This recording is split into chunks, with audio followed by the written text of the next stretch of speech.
right, so now we're going to do another simulation. This time, the scenario is 57 students participated in a lottery for a particular desirable dorm room. Notice this is a little bit different. This is actually the number of students, as opposed to the previous problem where they gave you percentages of boxes that contained the athletes' faces.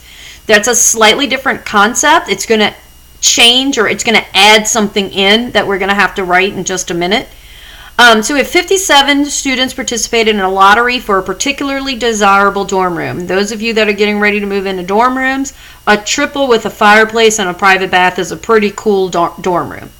So there was a lottery, so you would assume that they just kind of picked your name or numbers out of a hat. Well, when 20 of the participants were members of the same varsity team, 20 of these 57 were members of the same varsity team.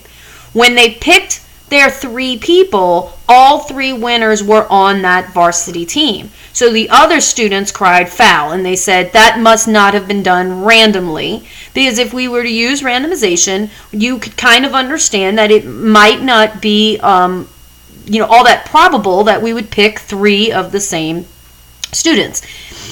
Could an all-team outcome reasonably be expected to happen if everyone had a fair shot at the room? Use your simulation to answer this question. Now, we can actually calculate the probability of that occurring, and we're going to learn how to do that in the next unit. But this particular unit is all about simulation. So we're going to use simulation, plus it told me to.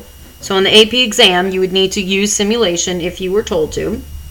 We're going to use simulation to answer this question.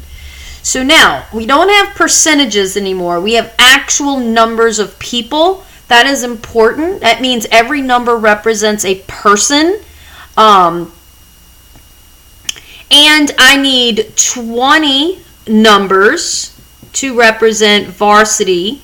And then I will need 37 numbers to represent non-varsity players. Okay?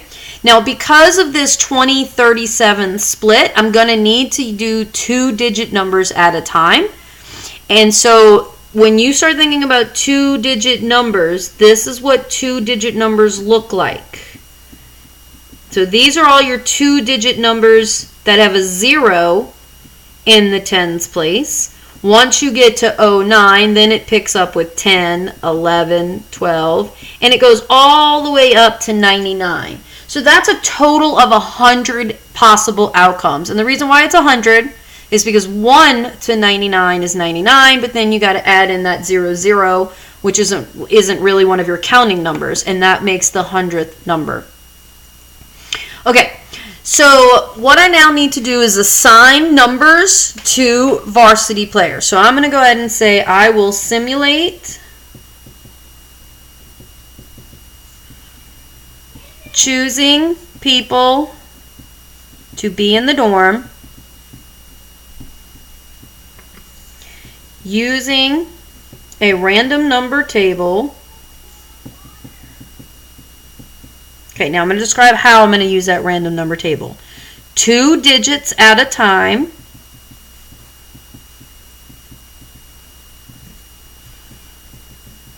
With numbers.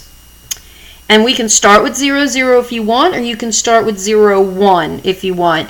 Usually starting with 01 is easier, because if you just need 20 to be varsity, you can just go 1 through 20. But if you started with 00, you would actually only go all the way to 19. For same reason, if you count that 00, that would make your 20th.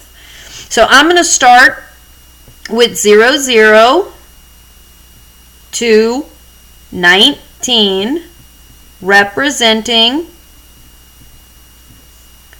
a varsity player,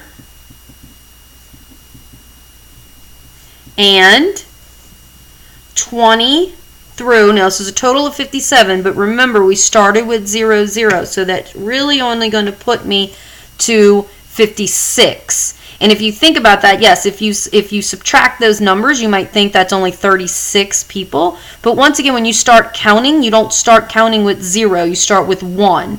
So 21 to 56 would be 36 people. When you add the 20th in, you get 57. So numbers 20 through 56 representing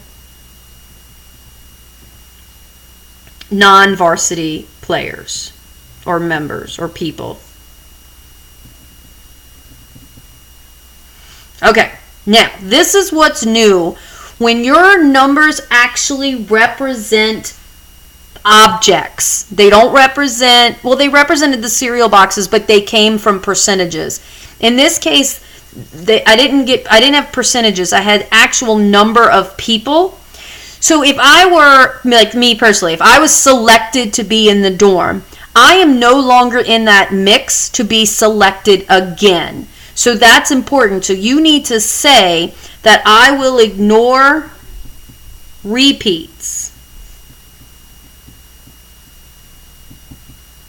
So if you select, say, number 2, which is a varsity player, if 2 shows up again in your double-digit search, you have to ignore that. It's like that number doesn't even exist. Like that person has already been selected, but the random number table doesn't know to take that number out.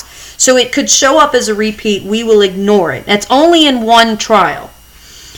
We also, in this context, have other numbers we need to ignore. Remember, we had 100 total outcomes for double-digit numbers, but we are only using 57 of them. So I have to say that I'm going to ignore all the rest of the numbers.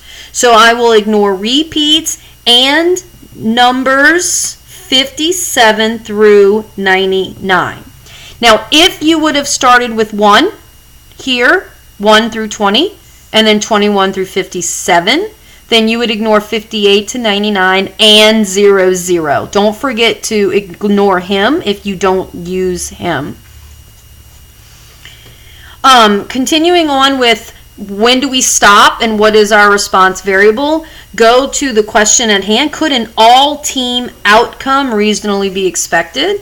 So I will, okay, so that really, we're picking 3 people to be in the dorm. So I will stop when 3 people are chosen. That's our stopping point. And then what we're going to record if all 3 are varsity members. So that's your stopping point and your response variable. And that's very important additional sentence besides the how are you going to use your number line. So you kind of have 2 things. How are you going to simulate this? How are you going to use the numbers? And what's your stopping point and your response variable?